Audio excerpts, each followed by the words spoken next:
Hi everyone, welcome to IFS Markets. I am Laura. Today is the 15th of July and we're talking of Euro USD. So we can see for the past 24 hours, there are 61 articles towards it. In sentiment analysis, people are feeling neutral and the subjectivity is 39%, which means people are being rational.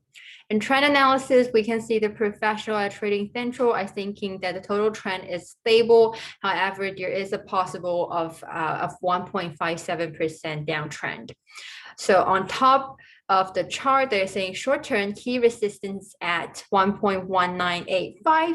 We can see the current price is below the 20 days and 50 days moving average and also below the pivot point of 1.1985. In the comment section, they're saying the RSI is showing a downside momentum. Below, it's a series of supports and resistances, and I hope you like this video. If you do, don't forget to press the like, and also don't forget to follow our social media, Facebook and YouTube. Hope you have a happy trading day, and I'll see you tomorrow. Bye.